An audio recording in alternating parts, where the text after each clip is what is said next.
Hello everyone, আমরা আবার একটি নতুন ভিডিও নিয়ে চলে এসেছি। তো আগে যে ভিডিওটি ছাড়া হয়েছিল তাতে বেশ কিছু ডাউটস তোমাদের আসে, তো সেই সমস্ত ডাউটসগুলোকে ক্লিয়ার করার জন্যই আমরা নেক্সট ভিডিওটা নিয়ে চলে এসেছি। আমাদের সাথে এখন আছে জলপাইগুড়ি গভর্নমেন্ট ইঞ্জিনিয়ারিং কলেজের third year electrical student Debpriya Majhi এবং প্রমিত কর্মকার। তো তোমাদের যে কমন কিছু ডাউটস আছে যেগুলো কমেন্টস থেকে প্রমিত সংগ্রহ করেছে, সেগুলোকে কম্পাইল করে আমরা তাদের মধ্যে থেকে যে জেনুইন প্রশ্নগুলো আছে সেগুলোকে সর্ট আউট করেছি এবং সেগুলোর উত্তর খোঁজার চেষ্টা করছি। তো অনেকেই জিজ্ঞাসা করেছে দেবপ্রিয় যে আমাদের কলেজে কোন কোন ডিপার্টমেন্ট আছে। প্রথমত থ্যাংক ইউ সুয়ার্দা আর প্রমিত দুজনকে। যত স্টুডেন্টস আছে তাদের ডাউটগুলোকে সলভ করার জন্য এত সুন্দর একটা ইন্টারেক্টিভ সেশন করা হচ্ছে। তো যেমন সুয়ার্দা জিজ্ঞেস করলো আর কি, আমাদের কলেজে কতগুলো ডিপার্টমেন্ট আছে। কলেজের ডিপার্টমেন্ট বলার আগে এটা বলা দরকার যে আমাদের কলেজের অ্যাজ ইউজুয়াল সব কলেজের মধ্যে কোর নন কোর এই দুটো ভাগে ভাগ আছে। নন কোরটা আগে বলি। নন কোরের মধ্যে তিনটে ডিপার্টমেন্ট আছে: computer science and engineering department, information technology department and electronics and communication engineering department. তো এই তিনটে ডিপার্টমেন্ট কী হয়েছে না, নতুন নতুন বলতে আফটার 2000 এগুলোকে অ্যাড করা হয়েছে। As all of you know যে আমাদের কলেজে 1961 থেকে তো আমাদের কলেজে কোর ডিপার্টমেন্ট যেগুলো সেগুলো সবার আগে স্ট্যাবলিশড হয়েছিল। লাইক আমাদের ইলেকট্রিক্যাল ইঞ্জিনিয়ারিং, তারপরে মেকানিক্যাল ইঞ্জিনিয়ারিং ডিপার্টমেন্ট আর সিভিল ইঞ্জিনিয়ারিং ডিপার্টমেন্ট, এইগুলো হচ্ছে সব থেকে পুরনো ব্রাঞ্চ। আর নতুন যেগুলো আছে সেগুলো তো বললাম। আর তাছাড়া আলাদা আলাদা সাবজেক্টের আলাদা আলাদা ডিপার্টমেন্ট আছে, যেমন ম্যাথস ডিপার্টমেন্ট হয়ে গেলো, ফিজিক্স ডিপার্টমেন্ট হয়ে গেলো, হিউম্যানিটিস ডিপার্টমেন্ট হয়ে গেলো, ওয়ার্কশপ ডিপার্টমেন্ট হয়ে গেলো, এমনিভাবে আরও ডিপার্টমেন্ট আছে। তো ওভারঅল এটাই।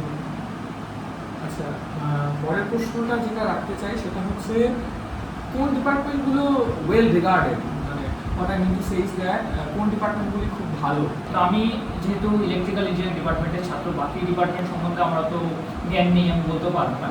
তো আমি বলবো যে কোর ডিপার্টমেন্টের তুলনামূলক আমাদের কলেজটা অন্যান্য কলেজের থেকে একটু ভালো। তার আগে একটা জিনিস বলতে, ওই ডিপার্টমেন্ট খুব ভালো ওইটার ব্যাপারে, যে ডিপার্টমেন্ট ভালো ইন দ্য সেন্স ওটা ডিপেন্ড করে প্লেসমেন্ট হ্যান ত্যান এগুলোর উপরে। প্লেসমেন্টটাকে আমরা মুখ্য নজরে রাখি সবসময়। তো সেই দিক দিয়ে দেখতে গেলে নন কোরেরও খুব ভালো হয়, আমি অস্বীকার করবো না সেটা, কোরেরও ভালো হয়। কিন্তু একটা জিনিস যেটা গত 3-4 বছর ধরে একটা রিসেশন দেখা গিয়েছে, সব কলেজে সেটা এফেক্টেড হয়েছে কিছু না কিছুভাবে। আমাদের কলেজে সেটা ব্যতিক্রম নয়। টিল 2022 খুব ভালো আমাদের সিএসই, আইটি বা ইসি এগুলো প্লেসমেন্ট খুব ভালো হতো, এখনও খুব ভালো হয়। কিন্তু আগের তুলনায় যদি আমি বলি এখন একটু মানটা নেমেছে।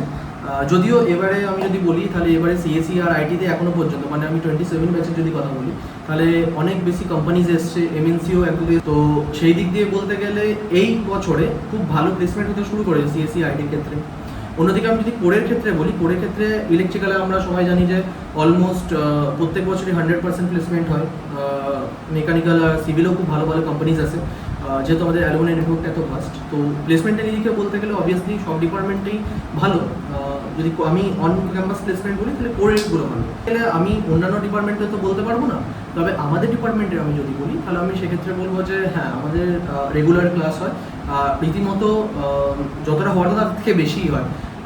আমাদের যে প্রফেসর স্যার আছেন, ম্যাম আছেন, তারা পার্সোনালাইজডভাবেও আমাদের খুব বেশি সাহায্য করেন। যদি কোনো ডাউট বা কোনো কনসেপ্ট আমরা বুঝতে আমাদের অসুবিধা হচ্ছে, সেক্ষেত্রেও তারা খুব চেষ্টা করেন যাতে আমরা সেটা বুঝতে পারি। এখানে একটা জিনিস অ্যাড অন করেছি, যারা অনেকে ছাত্ররা বলে যে দাদা অ্যাটেন্ডেন্স কি মাস্ট নাকি, তো বলে রাখি আমাদের কলেজে কিন্তু অ্যাটেন্ডেন্সটা দরকারি।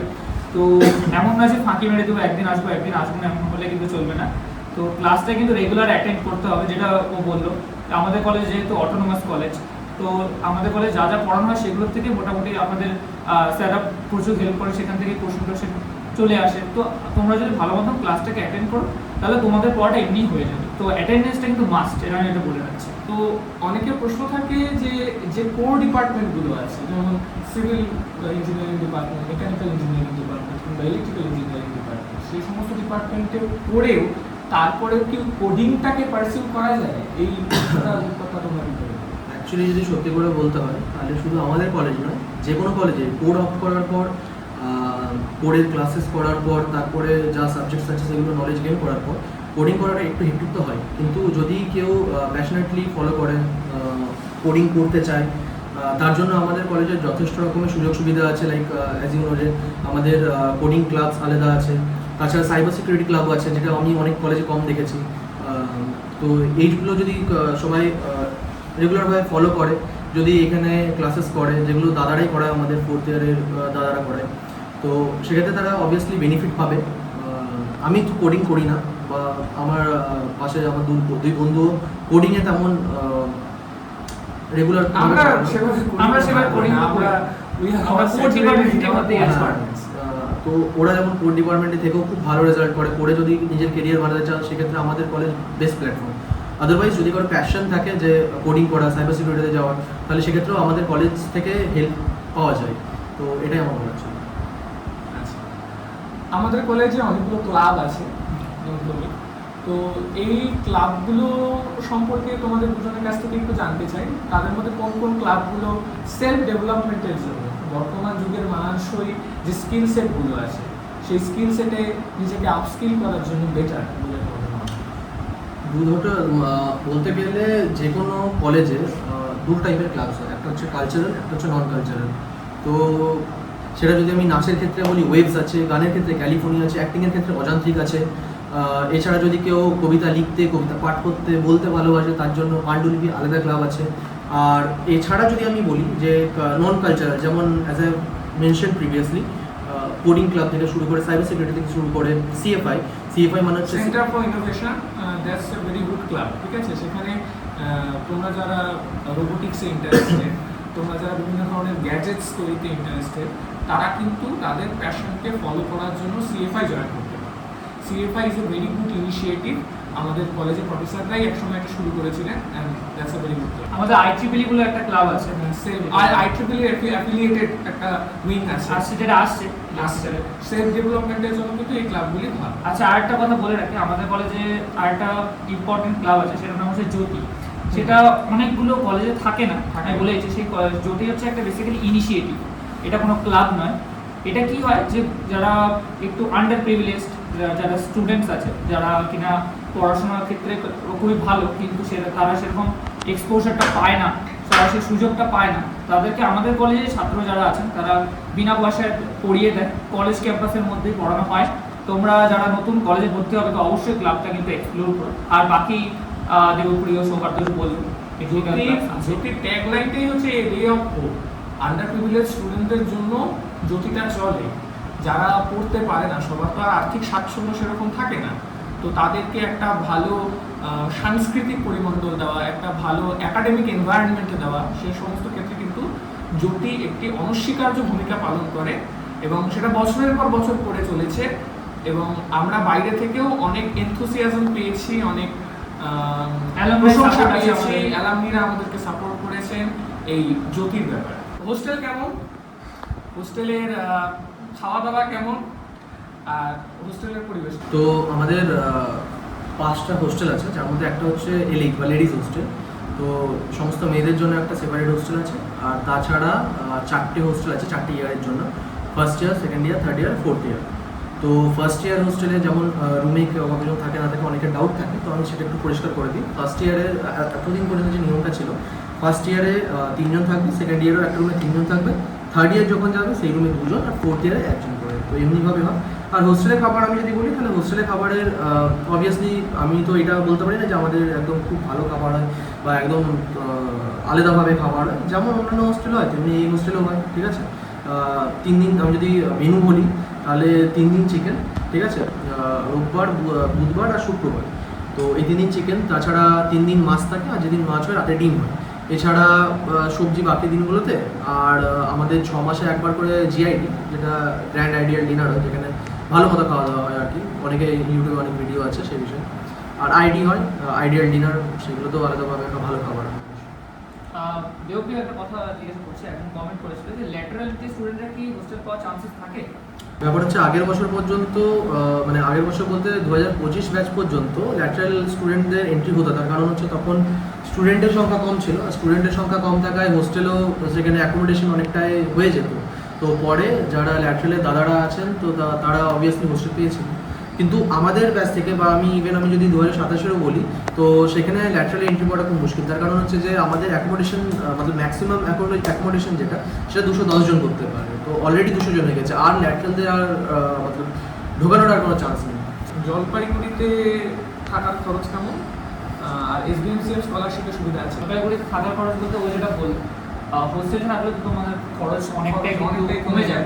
কিন্তু আমি যেহেতু পিজে থাকি, পিজিতে কথা বলছি, পিজে থাকলে মোটামুটি পিজে একটা ভাড়া আছে, তার সাথে নিজের খরচ সাপেক্ষ কিছু ব্যাপার আছে। যেমন পিজি যদি আমি বলি অ্যাভারেজ 5,500 থেকে 7,000-এর মধ্যে কিন্তু থাকা প্লাস ঘর ভাড়া লাগবে। আর তার সাথে নিজের যদি থাকা খাওয়া, নিজের যদি মানে এক্সট্রা কিছু খরচের কথা বলা হয়, তাহলে 1,000 প্লাস 1,000 ধরে রাখতে পারে, তো প্রায় 7,500-এর মতো কিন্তু খরচ মাসে পড়বে। তুমি যদি খুব বেশি হয় না 7,500 যায়, আর হোস্টেলে থাকলে তো তার থেকে অনেকটা কমে যায়। আর যেটা বললো যে এসবিএমসিএম এর সুযোগ আছে কিনা, হ্যাঁ অবশ্যই এসবিএমসিএম এর সুযোগ আছে। যারা তোমরা টেকনিক্যাল লাইন নিয়ে পড়ছো তাদের জন্য এসবিএমসিএম এর সুযোগ আছে। তারা কিন্তু বছরে 60,000 টাকা করে পাবে। সেটা কিন্তু এসবিএমসিএম স্কলারশিপের আন্ডার হচ্ছে, সরকারি স্কলারশিপ। তোমরা সবাই জানো যে 60% উপরে কিন্তু মার্কস পেলে এসবিএমসিএম তোমরা পেতে পারো। মানে এখানে একটা ক্যাচ আছে ছোট্ট, কোনোবার কোনো সাবজেক্টে যদি সাবপিরি একবার হয়ে গেল, মানে ফেল করে গেলে কোনো একটা সেমিস্টারে, তাহলে কিন্তু এসবিএমসিএম তাহলে কিন্তু বন্ধ, 60,000 কিন্তু একবারে বন্ধ। হাওয়া লাগিয়ে ঘুরে বেড়াবো ওভাবে কিন্তু হয় না। তো প্রত্যেকটা সেমিস্টার পাস করতে হয়, প্রত্যেকটা সাবজেক্টে পাস করতে হয়, নয়তো এসবিএমসিএম স্কলারশিপ আটকে যায়। আর আটকে যাওয়া মানে একটা বড় সড়ো আর্থিক ক্ষতি। অ্যালুমিনি নেটওয়ার্ক কেমন, অ্যালুমিনি নাকি হেল্পফুল? নেটওয়ার্কটা আমাদের যেমন খুব হিউজ, ঠিক তেমনিভাবে আমাদের অ্যালুমিনি নেটওয়ার্ক খুব হেল্পফুল। ইভেন আমি যদি বলি এই জিনিসটা, যে আমাদের প্লেসমেন্টে বা ইন্টার্নশিপে অনেক সময় আমরা যেখানেই যাই, যেমন আমরা এখন যে সংস্থায় ইন্টার্নশিপ করছি বক্রেশ্বরে, তো অলমোস্ট 70 to 80% যে টিচাররা ছিলেন, যারা ওইখানে ইঞ্জিনিয়ার যারা কাজ করছেন, তারা most of them are from our college. তো এটা একটা বড় প্রিভিলেজ, ঠিক আছে। এটা অনেকে যারা বিটেকের আগে বা কলেজে ভর্তি হওয়ার আগে তারা বুঝতে পারে না যে অ্যালুমিনি নেটওয়ার্কটা কতটা হেল্পফুল, স্ট্রং থাকলে সেটা কলেজের পক্ষে কতটা ভালো হয় আর কি।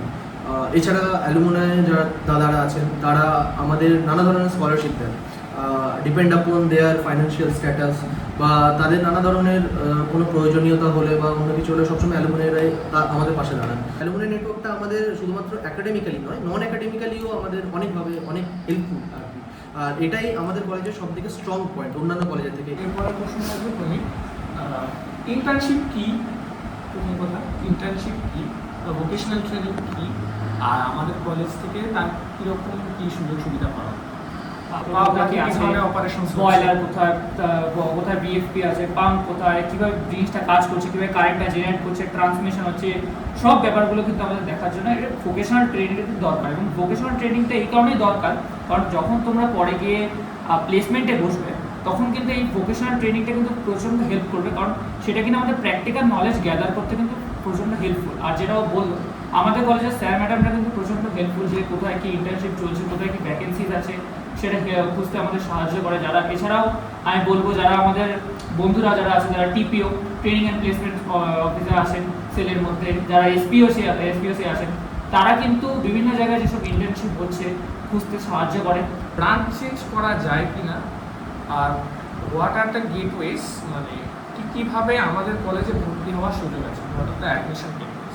আচ্ছা, এখানে আমি একটু বলি, অ্যাডমিশন যেমন যে আমাদের 3টে রাউন্ডের মধ্যে WBJE কাউন্সেলিং হয়, সেভাবে যখন অ্যাডমিশন হওয়া যায়, সেই সাথে সাথে কিছু সিট তো পড়ে থাকে, তার জন্য ডিসেন্ট্রালাইজ কাউন্সেলিং হয়। যেটাও বললো সেটা হচ্ছে আমাদের কলেজ নর্মালি যে WBJE এর মাধ্যমে ভর্তি হয় সেটা হয়ে গেল, তারপরে কিছু সিট ফাঁকা থাকে, সেটা ডিসেন্ট্রালাইজ কাউন্সেলিং যেরকম আমরা ডিসি বলি, তার মাধ্যমে কিছু সিট ভর্তি হয়ে যায়। এবং তারপরে আমাদের কলেজে কিন্তু ব্রাঞ্চ চেঞ্জের সুযোগ থাকে। সেটা কখন? সেটা হচ্ছে যখন ফার্স্ট ইয়ারের পরে, basically first semester, second semester, তারপরে পরীক্ষা হয়ে গেল, রেজাল্ট হয়ে গেল, তারপরে কিন্তু ব্রাঞ্চ চেঞ্জের একটা সুযোগ থাকে। যদি একটা সার্টেন মার্কস তার উপরে যদি পেয়ে যায়, তাহলে তার মনোমতো ব্রাঞ্চ, যদি যে ব্রাঞ্চের ভ্যাকেন্সি থাকে, তাহলে সে কিন্তু স্টুডেন্টটা সেই ব্রাঞ্চকে অ্যাটেন্ড করতে পারে, অপ্ট করতে পারবে। ঠিক আছে, তো এরপর একটা দারুণ প্রশ্ন এসেছে, সেটা হচ্ছে র্যাগিং হয় নাকি? খুব অনেস্টলি আমি বলি, আমি আগে বললাম যেমন যে অ্যালুমিনি নেটওয়ার্কটা আমাদের খুব ভাস্ট আর খুব হেল্পফুল, ঠিক আছে। এবারে যদি আমি কোনো দাদার কাছ থেকে, আমি ফার্স্ট ইয়ারে পড়ি আর আমি কোনো দাদাকে চিনি না, দাদার কাছে গিয়ে আমি কাঁধে হাত রেখে বললাম যে দাদা কোথায় যাওয়া যায় না যাওয়া যায়, সেটা একটু অসভ্যতাম একদিকে, আর সেকেন্ডলি ওইটাই অবভিয়াসলি দাদারা বকবেই। দাদা কি যে কোনো মানুষই বকবে যে তুমি আমাকে চেনো না জানো না কি করে আমার কাঁধে হাত দিচ্ছ এমনি করে। তাছাড়া আমি যদি বলি, আমি আজ পর্যন্ত যতজন দাদাদের সাথে ইন্টারেক্ট করেছি কোনো জায়গায় হেল্প পাওয়ার জন্য বা যে কোনো একাডেমিক হোক নন একাডেমিক হোক, আমি কখনো হতাশ হয়ে আসিনি দাদার থেকে। বরং দাদার কাছে যদি আমি বলেছি দাদা এই কাজটা আমার আটকে আছে, এটা একটু প্লিজ করে দাও, তো যতটা আমি হেল্প পাওয়ার এক্সপেকটেশন ছিল তার থেকে 4 গুণ বেশি আমি পেয়েছি অ্যাকচুয়ালি বলতে গেলে। তো দাদারা হ্যাঁ প্রথমে একটা সার্টেন ডিস্টেন্স আমি বলবো না, বাট একটা সূক্ষ্ম লাইন থাকে সেটা মেনটেন করতে হয়। But after certain point of time দাদা আর বন্ধুর মধ্যে কোনো তফাৎ থাকে না, সত্যি কথা বলতে গেলে। কলেজে আসার পরে দাদার সাথে দেখা হবে, দাদার সাথেও দেখা হবে। ব্যাগ কি জিনিস আর এটা স্বাস্থ্যের জন্য কতটা ক্ষতিকর? সোজা কথা বলতে গেলে ফেল সাবজেক্টে, ঠিক আছে। আর স্বাস্থ্যের পক্ষে ক্ষতিকর কিনা আমি জানি না, কিন্তু আর্থিক দিক থেকে তো ক্ষতিকর, কারণ যদি তুমি SBMCM পাও তাহলে সেটা কিন্তু বন্ধ হয়ে যাবে। আর একবার যদি ব্যাক লেগে যায় কোনো সাবজেক্টে তাহলে SBMCM তো আর তুমি পাচ্ছ না, তার উপরে ব্যাক কিন্তু ক্লিয়ার হবে 1 বছর পরে। ধরো তুমি ফার্স্ট সেমিস্টারে একটা সাবজেক্টে ব্যাক খেলে, তোমাকে কিন্তু থার্ড সেমে গিয়ে কিন্তু সেই ব্যাকটা ক্লিয়ার করতে হবে, ঠিক আছে। আমি একটা উদাহরণ দিচ্ছি, L&T আমাদের আসে কোম্পানি, তো তাদের ক্রাইটেরিয়াই হচ্ছে তাদের না অ্যাক্টিভ ব্যাকলগ থাকবে না প্যাসিভ ব্যাকলগ। এবার আমি দুটো জিনিস বোঝাচ্ছি কি। অ্যাক্টিভ ব্যাকলগ হলো আমি হয়তো ফার্স্ট ইয়ারে একটা সাবজেক্টে সাপ্লি খেয়েছি, সেটা আমার থার্ড ইয়ারেও গিয়ে ক্লিয়ার হলো না, লাস্ট পর্যন্ত ক্লিয়ার হলো না। যখন আমি ইন্টারভিউতে বসছি তখনও পর্যন্ত আমার ক্লিয়ার হয়নি, so that is called as active backlog. তো সেটাতে ম্যাক্সিমাম কোম্পানি হয়তো বসতে দেবে না। L&T কোম্পানি আছে যেটা প্যাসিভ ব্যাকলগকেও অ্যালাউ করে না। যে সাপোজ আমার ফার্স্ট সেমে ব্যাকলগ লাগলো, থার্ড সেমে গিয়ে আমি ক্লিয়ার করে দিলাম, কিন্তু তা সত্ত্বেও আমার কিন্তু বসতে নাও দিতে পারে। তো ব্যাক খাওয়াটা একটু হলেও অ্যাভয়েড করা উচিত। কোন সাবজেক্টে ব্যাকের সম্ভাবনা ফার্স্ট ইয়ারে খুব বেশি? দেখে ফার্স্ট ইয়ার আমি বলবো প্রত্যেকটা সাবজেক্টে মন দিয়ে পড়াশোনা করা উচিত। তবু আমার যেটা ব্যক্তিগত মতামত, আমার যেটা মনে হয়, আমার ফিজিক্সটা একটু বেশি কঠিন লাগে। সবারই মতামত। ঠিক আছে, ফিজিক্সে একটু সামনে যদি চলতে পারো তাহলে কিন্তু ভালো হবে। বাকি সব সাবজেক্টে কিন্তু মন দিয়ে পড়াশোনা করো। অবভিয়াসলি তোমাদের বিভিন্ন কেউ অঙ্কে ভালো হতে পারে, কেউ ফিজিক্সে ভালো, কেউ কেমিস্ট্রি ভালো, কিন্তু নিজের উপর নির্ভর করে। আমি নিজের কথা বললাম যে বা মেজরিটি যদি বলি তাহলে কিন্তু ফিজিক্স সাবজেক্টটা কিন্তু একটু সামলে চলতে হবে, তাহলে ব্যাক হওয়ার কিন্তু চান্সেস আছে। কলেজে কি শুধুমাত্র আমাদের পশ্চিমবঙ্গে রেসিডেন্সরাই ভর্তি হতে পারে, রেসিডেন্সরাই ভর্তি হবে না বাইরের ছাত্ররাও অ্যালাউ? যাদবপুরে যেমন একটা পার্সেন্টেজ আছে যে বাইরের ছাত্ররাও অ্যালাউ, আমাদের কলেজে কিন্তু সেটা না। এই সম্পর্কে না, আমাদের 100% ওয়েস্ট বেঙ্গল Home state. হ্যাঁ, হোম স্টেট। তো বাইরে থেকে নর্মালি আমি দেখিনি কাউকে, ঠিক আছে। যারা ওয়েস্ট বেঙ্গলে ডোমিসাইল, ডোমিসাইলটা লাগবে, ওয়েস্ট বেঙ্গলে মাস্ট। মানে এমন হবে না যে তুমি গুজরাটে পড়ছো বা তুমি দিল্লিতে পড়ছো বা তামিলনাড়ুতে পড়ছো আর তুমি এখানে অ্যাপ্লাই করতে পারবে, ওটা সম্ভব নয়। যদি আমাকে বলতে হয় যে কলেজের একটা ড্রব্যাক, তো আমি বলবো ইনফ্রাস্ট্রাকচার শুড বি বেটার। তো ইনফ্রাস্ট্রাকচারের দিক দিয়ে আমরা একটু হলেও পিছিয়ে আছি, কিন্তু নেচারের দিক দিয়ে বলতে গেলে তো ওর থেকে ভালো ক্যাম্পাস আমার মনে হয় না গোটা ওয়েস্ট বেঙ্গলে এত সুন্দর ক্যাম্পাস আছে। আমরা লিটারালি আমরা হোস্টেলের যে ছাদ আছে, ছাদ থেকে পাহাড় দেখতে পাই, বৃষ্টি পড়লে খুব সুন্দর দেখা যায়, খুব সুন্দর। ইভেন ওয়েদারটা অসাধারণ। গ্রীষ্মকালে যখন আমি জলপাইগুড়ি থেকে আমার নিজের ঘরে যাই, তো আমি বুঝতে পারি যে কতটা ডিফারেন্স। জলপাইগুড়িতে থাকলে এত প্লেজেন্ট ওয়েদার হয় না। অনেকের এইটা ধারণা আছে যে জলপাইগুড়ি একদম পাহাড়ের উপরে আছে, তো শীতকালে একদম মারাত্মক রকমের ঠান্ডা পড়ে। এটা একদমই ভুল কথা, বরং আমার হোম টাউনের থেকে বেশি ঠান্ডা পড়ে। তো একদমই নয়, খুবই প্লেজেন্ট ওয়েদার থাকে আর খুবই ভালো লাগবে এই ওয়েদারটাই অ্যাটলিস্ট। তো এই জিনিসটা আছে আমাদের ক্যাম্পাসে। তাছাড়া ক্যাম্পাস নিয়ে বলতে গেলে যখনই ঢুকবে প্রথমে একাডেমিক বিল্ডিংটা পড়বে, তাছাড়া হোস্টেলস আছে, হোস্টেলসগুলো আলাদা আলাদাভাবে রাখা আছে। LH-টা আমাদের দূরে আছে। লেডিস সেফটি নিয়েও আমাদের কলেজে যথেষ্ট কনসার্ন এই ব্যাপারে দেখানো হয় অথরিটি থেকে। হোস্টেল না পিজি, কোনটা চুজ করা উচিত? হ্যাঁ, এটা একটা ভালো কোশ্চেন। কোনটা বেটার হবে এটা কেউই বলতে পারে না। যখন স্টুডেন্টরা কলেজে আসে 2 ধরনের মোটিভ নিয়ে আসে। একটা হচ্ছে আমি 4 বছর এমন পড়বো যে একদম আলাদাভাবে প্লেসমেন্ট নেবো, গেটে 1 র্যাঙ্ক করবো, ঠিক আছে। তো এমনি অনেকে স্টুডেন্ট থাকে, তো তাদের জন্য কোনো পিজি ভালো, ঠিক আছে। বাকি কথা বলছি, যদি তুমি পড়াশোনা করতে চাও পিজি সব থেকে ভালো জায়গা, শান্ত জায়গা, কেউ তোমাকে ডিস্টার্ব করবে না, কোনো ধরনের অশান্তিতে তুমি থাকবে না, খুব ভালো জায়গা PG. On the other hand অনেকে কলেজে 4 বছর এই জন্য আসে যে হ্যাঁ ইঞ্জিনিয়ারিং কলেজে এসেছি, আমরা মেমোরিজ বানাবো, আমরা কানেকশন বানাবো, আমরা যথেষ্ট হই হুল্লোড় করবো, আলাদা আলাদা ক্লাবসে যাবো, ক্লাব জয়েন করবো, সেখানে আমরা যতটা পারি কন্ট্রিবিউট করবো, হোস্টেল লাইফ এনজয় করবো। তো তাদের জন্য হোস্টেল সব থেকে ভালো হবে। যাদের ইভেন আমি বলবো যাদের আর্থিক প্রবলেম আছে তাদের জন্য আমি বলবো যে হোস্টেলটা খুব ফিজিবল পিজির থেকে, কারণ পিজিতে ভাড়াটা অনেক বেশি হয়, খাওয়া দাওয়ার দিক দিয়ে হোক বা এগুলোর দিক দিয়ে অনেক বেশি। হ্যাঁ, এমন না যে তুমি পিজি চলে গেলে ভালো করতে পড়াশোনা তুমি একদম টপার হয়ে গেলে এরকম তো হয় না। এটা কিন্তু নয়। পড়াশোনা নিজে নিতে গেছে। এই ডাউটগুলো, এই সমস্ত প্রশ্ন, এই ডাউটগুলো তোমাদের আশা করি ক্লিয়ার হয়েছে। ফার্দার যদি আরও কোনো কোয়ারি থাকে তাহলে তোমরা সেগুলো কমেন্ট করো, তুমি সেগুলো দেখবে এবং নেক্সট তোমাদেরকে জানিয়ে দেওয়ার চেষ্টা করো। উই আর হ্যাপি এটা। Thank you Debpriya, thank you Pramit. ঠিক আছে, চলো।